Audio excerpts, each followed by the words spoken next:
अस्सलाम वालेकुम students. Last lecture में हमने जो था वो प्रॉपर पावर सेट और इम्प्रॉपर सेट की डेफिनेशंस की थी और उसके साथ हमने अपनी एक्सरसाइज का क्वेश्चन नंबर 3 कर लिया था कल। ठीक है, आज जो है मैं आपको थोड़ी सी जो इसकी रिमेनिंग जो थी वो कुछ पॉइंट्स रह गए थे नोट, वो करवा दूंगी और नेक्स्ट एक्सरसाइज की थ्योरी पढ़ देंगे आज। तो बेटा इसकी पहला पॉइंट अपनी बुक्स ओपन कीजिए, पेज नंबर 3 पे लिखा हुआ है ऑल दी सबसेट। अब जब मैं सबसेट बोलूँ या मैं सेट बोलूँ या मैं प्रॉपर सेट बोलूँ या मैं पावर सेट बोलूँ तो आपके माइंड में उसका कॉन्सेप्ट पूरा होना चाहिए, क्योंकि आपको पहले डेफिनेशंस करवाई हैं मैंने। तो आपको जब भी ये वर्ड्स बोले जाएँ तो आपको इसका मीनिंग माइंड में हो, देन आपको ये जो पॉइंट्स हैं वो समझ आएंगे। All the subset of a set, कि एक सेट जो है उसके जितने भी सबसेट होंगे एक्सेप्ट द सेट इटसेल्फ। देखिए जब आप सबसेट बनाते हो तो जब आप सारे सबसेट लिख देते हो, जो लास्ट वाला होता है वो पूरे का पूरा क्वेश्चन ही होता है। तो उसने कहा है वो एक्सेप्ट द सेट इटसेल्फ, कि वो जो लास्ट वाला है उसके अलावा जो बाकी जितने भी सबसेट बनेंगे वो प्रॉपर सबसेट होंगे। तो ये बात तो हमने देखी थी। हमने कहा था कि सबसेट में हम सारे लिखते हैं, जैसे यहाँ पर एक एग्जांपल लिखी है, और प्रॉपर सबसेट में सारे लिखते हैं, लेकिन जो एंड वाला होता है ना सबसेट में लिखा हुआ वो ख़त्म कर देते हैं, तो जो बाकी बचे वो सारे सब प्रॉपर सबसेट बन जाते हैं। तो उसने ये बात यहाँ पर जो है ना वो लिखी हुई है रिटर्न फॉर्म में, कि उसने कहा सिर्फ एंड वाला नहीं आता, बाकी सारे अगर हम सबसेट लिख दें पूरे के अलावा तो वो हमारे पास प्रॉपर सबसेट होते हैं किसी भी सेट के, किसी भी क्वेश्चन के। Procedure of writing subset. अब उसने कहा प्रोसीजर क्या होता है सबसेट को राइट करने का। फर्स्ट आपको मैंने बताया है कि क्या लिखते हैं, एम्प्टी सेट लिखते हैं किसी भी सेट के जब सबसेट लिखने हो। जैसे यहाँ पर ये 1 2 एग्जाम्पल दिए, इसके सबसेट लिखे, सबसे पहले क्या आया, सबसे पहले एम्प्टी सेट आया, फिर सिंगल्टन सेट्स, सारे एक एक वाले। मैंने आपको उस दिन बताया था कि सिंगल्टन सेट की डेफिनेशन आएगी, तो ये यहाँ पर लिखी हुई है। उसने कहा देन आपके पास सिंगल्टन सेट आएंगे। सिंगल्टन सेट, तो बेटा सिंगल्टन सेट में ऐसा सेट जिसके अंदर सिर्फ एक एलिमेंट हो, a set containing one element only is called the singleton set. जैसे मैं आपको क्वेश्चन लिखूं, ये क्वेश्चन लिखा हुआ है, इस सेट, ये एक सेट है, इसमें सिर्फ एक नंबर एलिमेंट नज़र आ रहा है, इसका सिर्फ एक मेंबर, तो ये सिंगल्टन सेट है। ठीक है, तो ऐसा सेट जिसमें सिर्फ एक एलिमेंट हो वो सिंगल्टन सेट होता है। एक सेट के जब हम सबसेट बनाते हैं तो बेटा जो पहले एक एक वाले लिखते हैं तो वो सिंगल्टन सेट ही हुए, वो सब सेट भी तो होते हैं। हमने इसके सब सेट बनाए, सब सेट का मतलब था इसके अंदर से बनने वाले सेट, तो वो खुद सेट भी हैं। ठीक है, तो ये पॉइंट उसने लिखा, फिर उसने कहा सेट, उसने साथ में ब्रैकेट डाल के ना उसकी डेफिनेशन कर दी है। उसने कोई अलग से डेफिनेशन नहीं लिखी सिंगल्टन सेट की, लेकिन उसने क्या किया कि दरमियान में ही ब्रैकेट डाल के कर दी। तो आपने जब नोटबुक पे होमवर्क करना है तो आपने क्या करना है, मुझे ये डेफिनेशन अलग से हेडिंग डाल के लिखनी है कि डिफाइन सिंगल्टन सेट, और साथ उसकी एग्जांपल दे देनी खुद। The set having 2 members and so on, फिर हम 2 वाले लिखते हैं, फिर 3 वाले एंड सो ऑन। जितना भी हमारे पास क्वेश्चन होता है, जितना लेंथी क्वेश्चन होता है उसके मुताबिक उसके सबसेट बन जाते हैं। Every set is improper subset of itself. मैंने आपको कहा था इम्प्रॉपर सबसेट होता है जो खुद 2 सेट लिए दोनों एक जैसे हैं, दोनों एक जितने हैं। तो आप कहोगे तो वो तो सेम टू सेम है, तो बिल्कुल बस नाम उनको अलग अलग दे रही हैं, तो वो एक दूसरे के इम्प्रॉपर सबसेट होते हैं जो बिल्कुल इक्वल होते हैं। मैंने आपको कहा था इसकी जस्ट डेफिनेशन है आपके सिलेबस में, तो उन्होंने उसको वर्डिंग में लिखा है कि हर सेट अपना इम्प्रॉपर सबसेट भी होता है इटसेल्फ। तो वो बात है, ये एमसीक्यूज के लिए बहुत इंपॉर्टेंट होते हैं पॉइंट्स, तो ये अच्छी तरह कर लेने हैं, सिर्फ लर्न करने हैं। लिखने वाली सिर्फ मैंने एक डेफिनेशन आपको दी है, और बेटा जो मैं आपको काम देती होती हूँ वो मुझे लिख के, तो लेक्चर के दौरान ही उसकी पिक्चर्स बना के अगर आप ग्रुप में सेंड कर दें तो इस तरह मैं आपका होमवर्क भी चेक कर लिया करूँ, तो ये बहुत अच्छा हो जाएगा। ठीक है, तो ये आपने इसकी डेफिनेशन लिख के मुझे कॉपी पे इसकी पिक्चर सेंड करनी है अपने ग्रुप में जब लेक्चर हो रहा होगा, क्योंकि प्रॉपर उसकी फिर चेकिंग होती है जब आपका लेक्चर जो है वो ऑब्जर्व किया जाता है, तो इसलिए ये और ये पॉइंट हमने उस दिन कर लिया था। There is only one proper subset of a singleton set. अब आपके पास एक सिंगल्टन सेट है बेटा, जैसे ये मैं आपको कहूँ इसके प्रॉपर सबसेट लिखिए।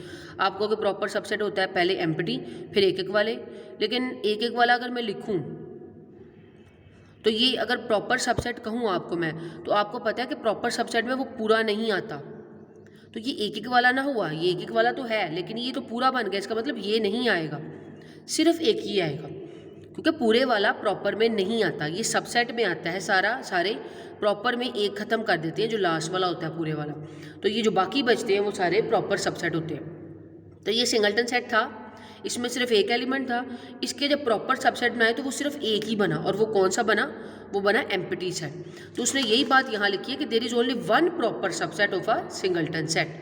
तो आप चाहे इसकी एग्जांपल दे दो नीचे कि ए हमारे पास था, तो इसके प्रॉपर सबसेट क्या बने, सो प्रॉपर सबसेट सिर्फ ये सिंगलटन बन गया। मैंने एग्जांपल नीचे लिख दी ताकि आप दोबारा बाद में पढ़ो तो आपको याद रहे। अच्छा 1.1 हमारी हो गई थी, अब हमने करनी है 1.2, और 1.2 से पहले आपको लॉ बाद में करवाऊंगी, पहले आपको इसके क्वेश्चंस करवा दूँ आज एक दो। क्वेश्चन 1 करने लगे हैं बेटा, यूनियन लेने का उन्होंने कहा है, तो मैं आपको फर्स्ट क्वेश्चन इसका करवाती हूँ। नोटबुक्स पे करना है आप लोगों ने, जितना भी है मैं आप करवाऊँ अपने सारा नोटबुक्स पे करना है। अच्छा जी, ए क्वेश्चन 1 का फर्स्ट पार्ट ए लिखा है, उसने कहा है A union B is equals to B union A. बहुत इजी सा है ये, तो आपको ये सॉल्व करने को कहा है। वेरीफाई का वर्ड लिखा है, जब भी किसी क्वेश्चन में वेरीफाई का वर्ड आ जाता है इसका मतलब होता है कि दो साइड उसमें आपके पास गिवन होंगी, तो left hand side equal to right hand side proof होगी ही होगी जब उसने वेरीफाई करने को कहा। ठीक है, हम कह देते हैं कि पहले हम लेते हैं जी लेफ्ट हैंड साइड, तो वो लिखी हुई है ए यूनियन बी, पहले हम इसको सॉल्व करेंगे फिर हम राइट हैंड साइड को सॉल्व कर लेंगे। तो लेफ्ट हैंड साइड में बेटा आपके पास ए की वैल्यू क्वेश्चन में गिवन है, क्वेश्चन से ए की वैल्यू लिखते हैं 1 2 3 सो ऑन 10। सेंटर में यूनियन, फिर बी की वैल्यू, बी की जगह उसकी अब वैल्यू ले लेगी,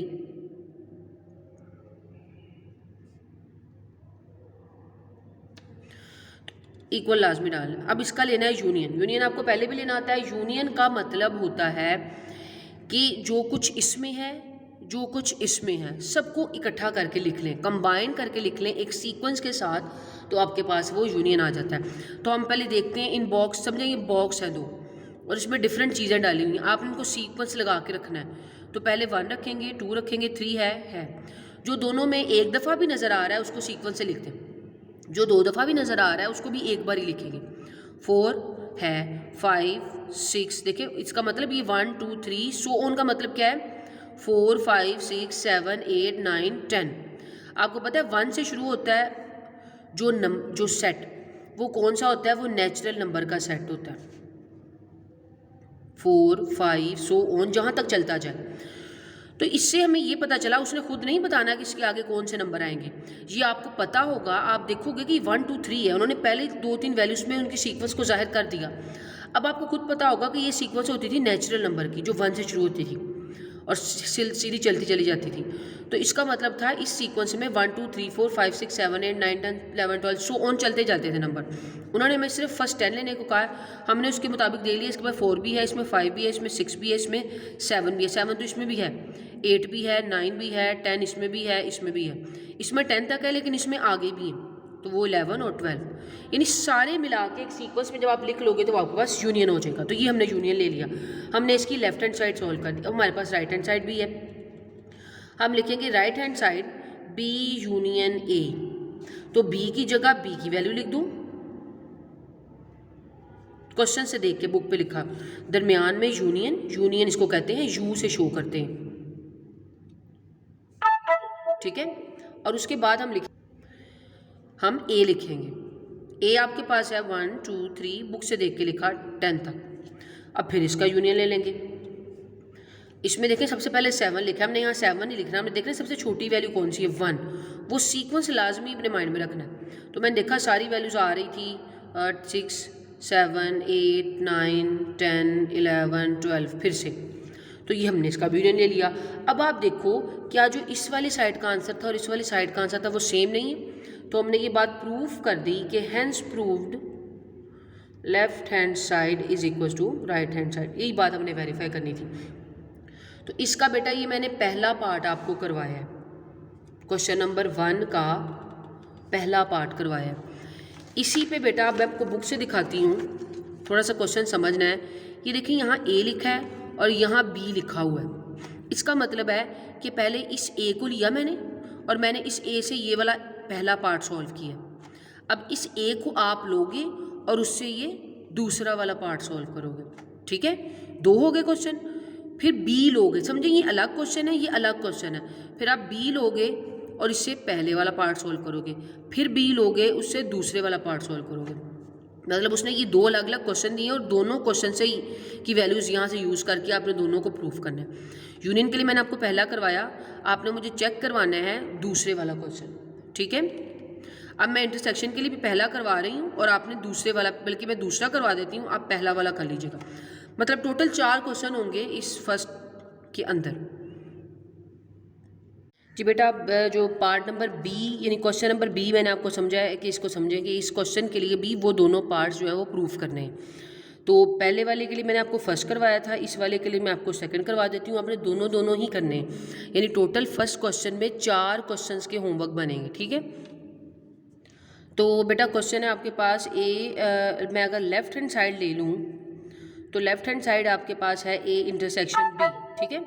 तो ए इंटरसेक्शन में हम अगर वैल्यूज़ पुट करें बेटा, नीचे कर लें या उसके आगे कर लें। सबसे पहले ए की वैल्यू बुक से देख के लिखी। मैं यहाँ नहीं लिखती हूँ क्योंकि मेरे पास बुक सामने है, मैं नहीं लिखती। तो आप जब होमवर्क करोगे तो आप ए और बी की वैल्यू भी क्वेश्चन पहले ऊपर लिख के तो उसमें लिखोगे। सो ऑन 15 तक है बेटा, और सेंटर में इंटरसेक्शन, फिर बी।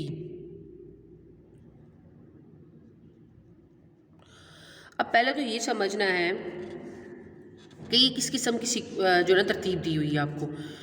1 2 3, इसका मतलब एक तरतीब चल रहा है 4 5 6 7 8 9 10 11 12 13 14 15।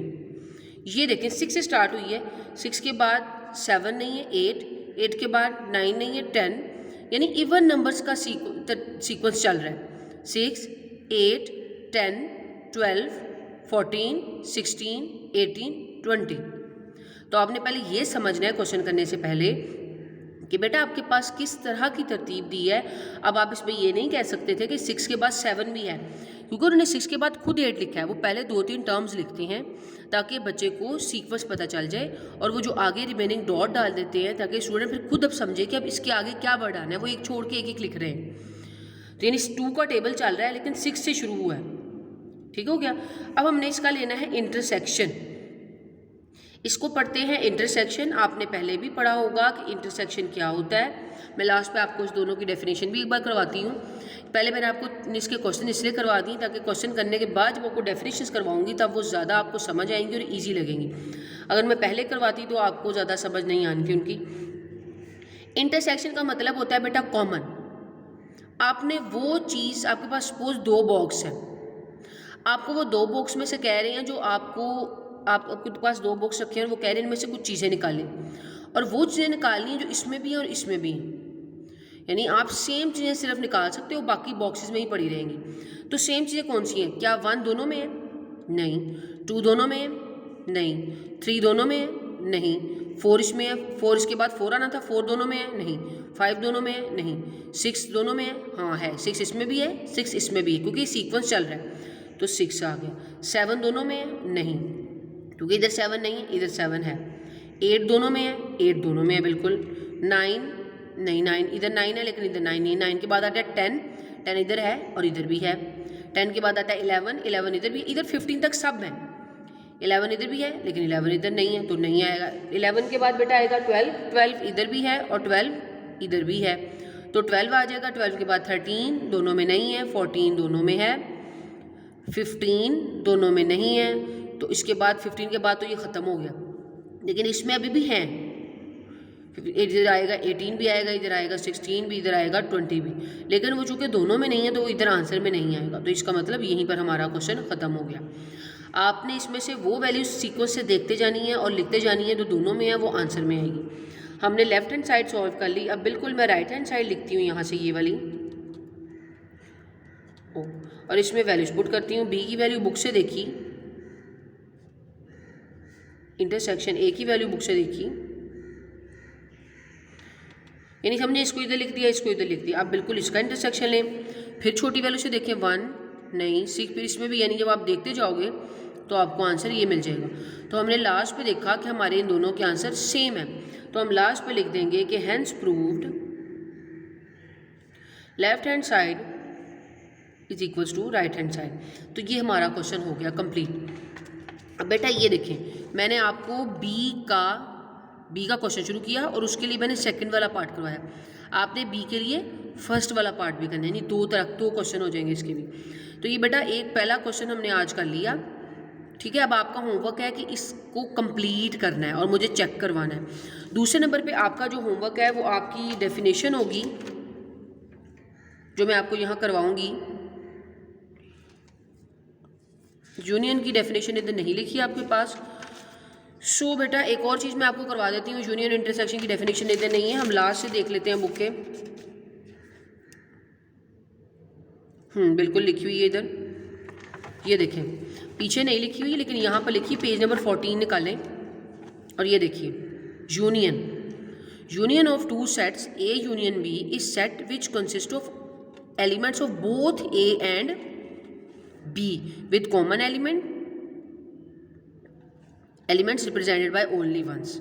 उसने कहा जो ए यूनियन बी है उसमें दोनों के एलिमेंट्स आएंगे और जो दोनों में कॉमन एलिमेंट्स हैं वो सिर्फ एक बार लिखने हैं। मैंने कहा था जो दोनों में होंगे वो भी लिखने हैं, जो एक में है वो भी लिखना है, लेकिन जो दोनों में होंगे वो दो बार नहीं लिखने। तो ये है यूनियन की डेफिनेशन, ठीक है। ये आपने यहाँ से लेके यहाँ तक करनी है। ऊपर लिखिए इंटरसेक्शन की डेफिनेशन, तो ये भी यहाँ से लेके यहाँ तक करनी है। इंटरसेक्शन की डेफिनेशन क्या है? Intersection of two sets is a set, ये वो सेट होता है कंसिस्ट ऑफ, जो कि कंसिस्ट होता है only common elements of both A and B, यानी जो ए और बी के कॉमन एलिमेंट्स होंगे सिर्फ वही इंटरसेक्शन के आंसर में आएंगे। तो ये दो डेफिनेशन और उससे रिलेटेड क्वेश्चन हमने कर लिए। और बेटा इसके नीचे एक लिखी हुई है property, commutative law over union, commutative law over intersection. तो ये मैं आपको अगर यहाँ से करवाऊँ, बल्कि ये कि यहीं से कर लेते हैं, पीछे बुक पे भी लिखी हुई है, यहाँ से लेके यहाँ तक। इसको ये तीनों डेफिनेशन को नोटबुक पे लिखना है आपने भी इस तरह का क्वेश्चन प्रूफ किया, A union B union A intersection B intersection A. तो बेटा ये बात होती है कि अगर आपके पास दो सेट हों और आप क्वेश्चन सॉल्व करो, ए यूनियन बी और बी यूनियन ए इक्वल आ जाए, तो ये बेटा आपके पास एक लॉ बनता है। एक समझे, एक आपको उन्होंने प्रॉपर्टी बना के दे दी कि ये हमेशा प्रूफ होनी ही होनी है। तो इस वाली का नाम है एक प्रॉपर्टी का कम्यूटेटिव लॉ, और किसका है ये? यूनियन का ओवर यूनियन। अगर वो आपको कहें बेटा कम्यूटेटिव लॉ ऑफ यूनियन बताइए या कम्यूटेटिव लॉ ओवर यूनियन बताएं, तो आपने ये वाला लिख देना है। ये बेटा इसमें है इंटरसेक्शन कि ए इंटरसेक्शन बी और बी इंटरसेक्शन ए का आंसर हमेशा इक्वल आता है। तो ये फिर क्या होगा? कम्यूटेटिव लॉ सेम पर ओवर इंटरसेक्शन, क्योंकि इसमें इंटरसेक्शन है। तो ये बेटा हमारे पास हो गया इंटरसेक्शन की प्रॉपर्टीज और यूनियन की प्रॉपर्टी ऑफ कम्यूटेटिव लॉ। ये तीन डेफिनेशंस, ये प्रॉपर्टी है किस्म की, पर वो कह भी सकते हैं राइट कम्यूटेटिव लॉस, फिर आपको दोनों लिखने पड़ेंगे। वो लिखे right commutative law of union तो पहला लिखोगे, right commutative law of intersection तो आप सेकंड वन लिखोगे। यानी इस सीक्वेंस से आपने डेफिनेशन विद एग्जांपल और ये प्रॉपर्टी कर लेनी है, क्वेश्चन नंबर 1 कर लेना है। कल जो है मैं आपको क्वेश्चन नंबर 2 और 3 करवाऊंगी इस चैप्टर का, और इंशाल्लाह ये इस वीक में या नेक्स्ट वीक में आपका ये चैप्टर फिर वाइंड अप हो जाएगा। ओके बेटा, अल्लाह हाफिज़।